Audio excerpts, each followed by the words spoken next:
Ezequiel? Levántate. ¿Eso qué implica? Y después de que se levantó, ¿qué hizo Dios? No los escucho. Así es. Aquí hay un contraste, cheque la escena, hay un contraste entre la majestad de Dios y el hombre que está aterrado ante tanta belleza, ante tanta grandeza, ante tanta majestad, aterrado ahí, postrado a los pies. Gráficamente Ezequiel lo está poniendo. Él es su majestad. Y entonces, hasta que Dios ve una actitud de postración, entonces le dice: levántate, porque voy a hablar contigo. ¿Cuántos quieren que Dios les hable? Cuando se levanta de su posición de postración sobre el suelo, entonces el profeta escucha el encargo del Señor. Y entonces está listo, está capacitado para ir y hacer su obra. A todos aquí Dios nos llamó.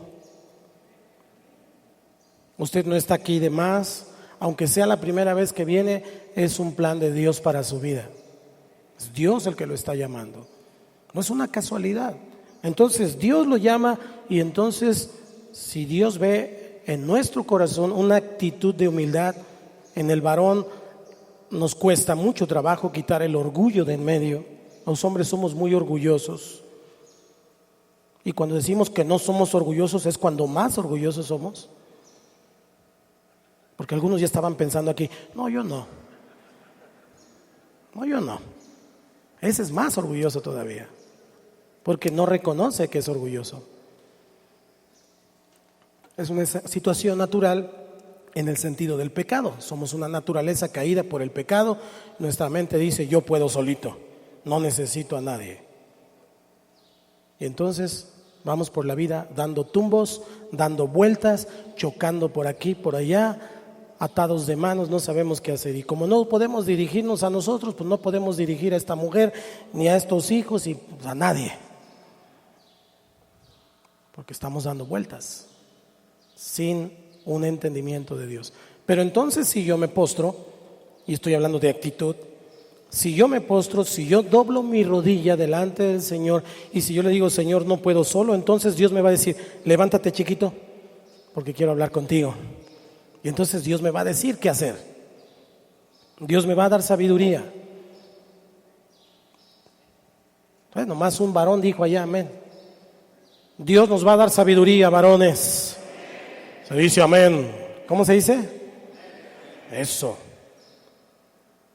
O ajúa, si quiere. Dios nos va a dar sabiduría, varones. Ajúa. Ese es el amén mexicano.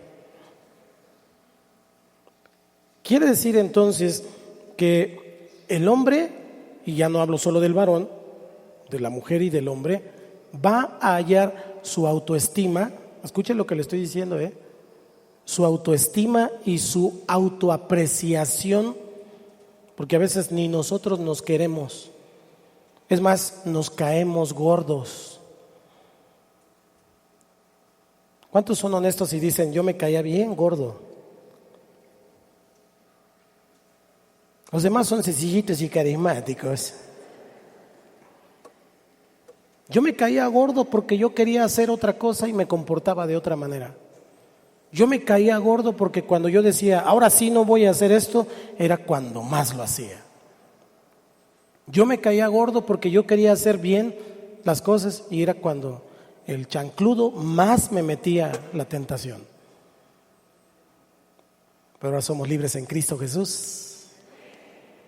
Entonces, el hombre va a encontrar, el hombre y la mujer, su autoestima perdida cuando centra su vida en la majestad de Dios, cuando quita su pensamiento de sí mismo, sus propias necesidades las hace a un lado, y entonces centra en su corazón al Señor, no solo al Salvador, al Señor, porque el Salvador te conviene.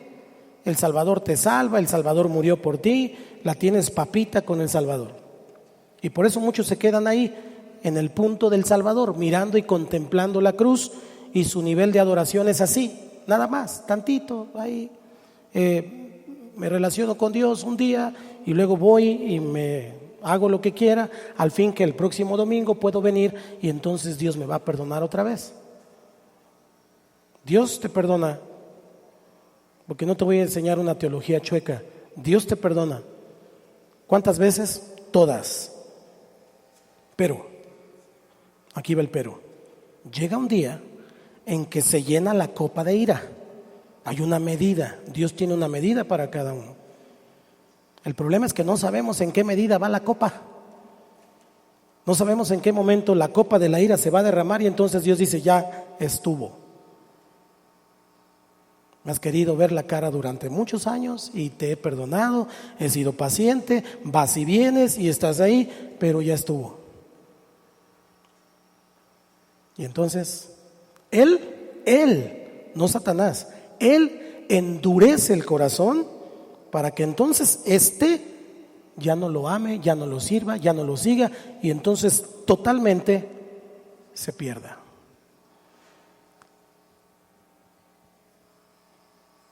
Estoy hablando de su majestad. No le estoy hablando de un Cristo ahí que está crucificado y que nos lo pintaron con cara de nena, rosita y no sé qué imagen tenga de Cristo. Estoy hablando de su majestad. Estoy hablando del Señor. Es muy diferente. La cruz fue el efecto de Dios, la provisión de Dios para tu salvación. ¿Cuántos son salvos? La salvación es por fe. El punto es que en algún momento el apóstol dice, cuida tan grande salvación. Cuida tan grande salvación. ¿A qué se refiere? Que Dios, así como nos da, también puede decir no. Si no, no sería Dios. Ahora Dios le da la salvación a quien Él sabe que va a permanecer con Él. Aquí la pregunta entonces es, ¿eres salvo? Solo el Espíritu Santo y tú lo saben. ¿Sí sabe a qué me refiero? Yo en algún momento cuando llegué al camino del Señor, como que no estaba muy seguro de mi salvación. Porque todavía como que se me quebraban las patas, los pies. Como que todavía andaba medio chuecón y haciendo ahí. Pero un día dije, bueno, Señor, ¿para qué ando jugando? ¿Y para qué le ando haciendo al vivo? De todos modos, tú ya conoces todo, ya sabes todo. Y si sabes que tengo esta debilidad y este problema, pues ayúdame. Lo pongo en tus manos. Y Dios es bueno. Nada más que tengo que querer, porque nos dio un libre albedrío. Y si yo no quiero, pues Dios no puede hacer nada, porque Él es un caballero. Lo que tú le permitas hacer, Él lo va a hacer, aunque es su majestad. Es increíble conocer esto que le estoy explicando esta mañana de su majestad. Ahora, cuando entregamos entonces esta autoestima y todo lo que nosotros tenemos, entonces nos damos cuenta que para lo único que existimos, que para lo único que fuimos creados fue para estar en comunión con Él, para estar en contacto con Él, porque yo no veo otra cosa en el huerto del Edén. Dios puso un hombre, puso una mujer para tener comunicación. Dios quería tener una familia. Y no es porque Dios se sintiera solo o tuviera depresión, porque entonces no sería Dios. Él es totalmente completo en sí mismo. Pero a usted y a mí debería darnos gozo y alegría entender que Él quería una familia y que además te ha llamado y te ha escogido a ti para ser su hijo. Y ahora somos la familia de Dios. Cuando entonces adoramos de esta manera al Señor y nos damos cuenta que existimos para Él, vamos a ver que en la medida directa y proporcional de nuestra adoración al Señor, es decir, la actitud que tengamos en nuestra vida, entonces Él también va a ir añadiendo a nuestra vida de acuerdo a la adoración que tengamos. Porque yo puedo servir al Señor, pero si lo hago con una actitud que no es adecuada como un espíritu de conmiseración, que digo, ay, nadie se fija en mí, yo siempre estoy aquí y nadie se da cuenta que existo, hasta me les pongo enfrente y nadie me nota. O si lo hago con un espíritu de, bueno, lo voy a hacer para que Dios me dé, tampoco es válido. Incluso cuando siembro, a Dios no le interesa tu dinero, le interesa tu corazón, tu actitud. Él ama al dador alegre. Y yo siempre les he dicho, en esta casa hay libertad de dar, porque el entendimiento de esto es el Señor. Porque si doy por interés o doy con dolor en mi corazón, no te sirve de nada, mejor gástatelo tú, disfrútalo. Pero si tú lo haces con el entendimiento de adoración, entonces Dios multiplica, entonces Dios añade, Dios bendice. Por eso siempre le digo, el tiempo de las ofrendas no es el tiempo de estar platicando y de estar saludando, es el tiempo de adoración todavía. Porque lo que estamos poniendo ahí es nuestra actitud, nuestra intención al Señor. Vamos acá, hermanos. Cuando los adoradores entonces abandonan el sentido de la autosuficiencia, del orgullo humano, de pensar en sí mismos, entonces están entendiendo que Él es su majestad. Voy a Isaías capítulo 57, versículo 15. Isaías 57, 15. Dice, porque así dijo el alto y sublime, el que habita la eternidad y cuyo nombre es el Santo. Yo hablo en la altura y la santidad, y con el quebrantado y humilde de espíritu, para hacer vivir el espíritu de los humildes y para vivificar el corazón de los quebrantados. Necesitamos dos cosas, humildad y quebrantamiento, para poder entender que Él es su majestad. Hacer a un lado mi orgullo, hacer a un lado mi propia percepción de mí mismo, mi pensamiento de mí mismo, y entonces pedirle al Espíritu Santo que Él quebrante mi corazón, que Él me dé humildad para yo poder reconocer que Dios es Dios. Así, con esa extensión de la palabra. Tengo también el Salmo 138 en el versículo 6. Ayúdeme a leerlo.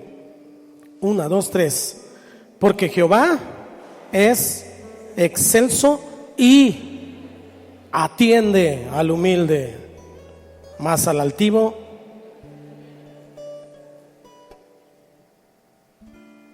la Biblia dice que Dios no hace acepción de personas, pero ese término tiene que ver con los que lo adoran. Si usted es un adorador, Dios no tiene favoritos, Dios tiene puros amigos íntimos.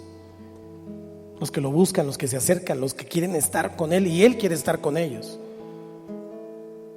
Pero a los altivos, dice el Señor, los mira de lejos.